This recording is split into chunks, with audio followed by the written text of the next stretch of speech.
Hello, hello, hello. Welcome back to my channel. My name is Asla Nakafero and I go by the Beautician on all my social media platforms. Well, I do not know what this look is called, but I just liked how I played with the green. I was impressed. Well, let's start off with the eyebrows, and I feel like the eyebrows are a major thing. I feel like when your eyebrows are lacking, then the makeup, to me, that's my take. I feel like the makeup is a bit sloppy. It's a bit like, I like neat makeup. So anyway, after I have mapped the brows beneath, I cut the grown hairs, and then I do the same for the top of the brow. But for the top of the brow, I do the cutting before I map. But feel free to do it your way, alright? So after I have done the cutting, this takes time, and don't forget to pull onto your skin, pull it towards your hairline as you work the razor blade. Okay, so brush the hairs downwards with a spoolie, and as you notice, my brows are sparsely populated towards the end, so I have to use a pencil or brow gel. This time around I'm using a pencil, and just give it some, what should I say, shade it a bit to give it some darkness towards the end, because the inner brows are dark but the outer ones are a bit sparse, so it's light.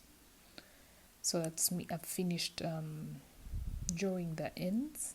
I hope you are keen on that.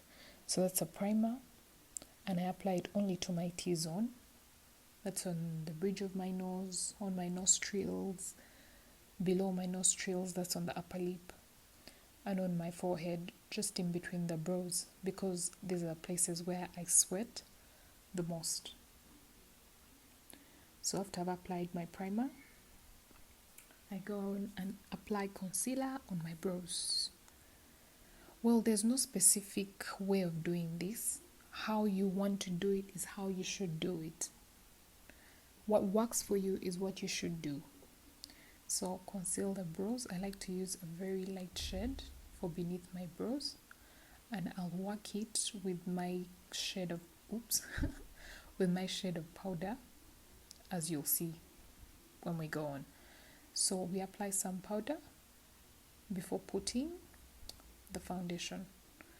So the foundation I'm using is a bit liquidy, and I want it to be like a paste. So I have to put some powder before, so it's full coverage. So let's continue with contouring the nose. As I'm contouring the nose, I like to begin from beneath my brows at the top corners of my eye and run that concealer downwards to my lower lip. Blend, blend, blend. Honey, the work is in blending. When you don't blend, then really that's where the work is, because everything else is easy, but the blending. So you work the chin as well. We are putting the light concealers where the light hits the face. So that's on the bridge of my nose, my forehead, my chin, the sides of my nose, and yep. So like I said, the work here is in blending. As you put in all this product, remember you have to blend. So I use a different beauty blender for the dark shade and different beauty blender for the light shade. Okay, so where do I put the dark shade? The temples of my nose, of my head, the sides of my nose, and below my cheekbones, because I want to chisel my face. I must tell you, you must learn your face before doing all this. So you learn what you want to accentuate, okay? And yeah, it's not about doing what I'm doing. It's about knowing your face and doing what's best for your face, okay? So let's blend. Like I said, the work is in blending. Blend, blend, blend, blend, blend as much as you can, and make sure you blend everything smoothly, because if you don't, then you'll have those harsh lines all over your face, okay? So we are blending at the upper lip, my nose, and we are using the same beauty blender for the light shade. So when I'm working the sides of my nose, I'm going to get a different beauty blender to blend that in. Okay, so let's go on to the eyebrow. This is the part I was telling you earlier. When I just began doing makeup, this part was so hard. I would keep wondering, now what happens to the eyebrow after I've concealed it?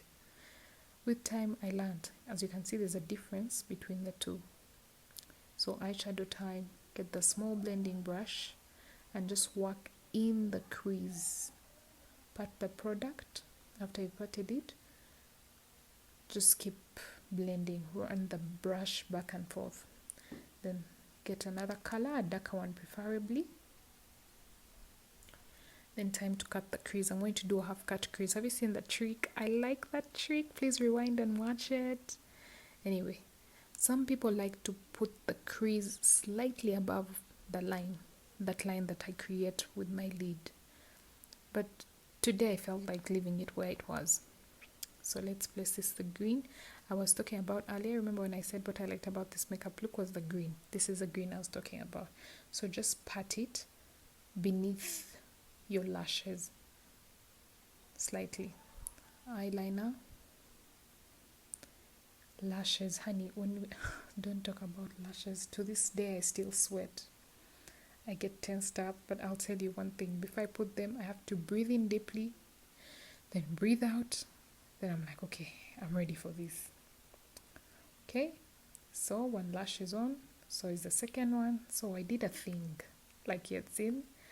I put glue on my lips, and I put glitter, like the video was beginning. Did you see that part? Yeah. So I put glitter, and voila! What do you think? It's a bit crazy, I think, but I liked it. Anyway, back to business. We're pretty much done. So what do you think? I really love the green. There's something about it. It's what stands out for me. Thank you for watching, and bye.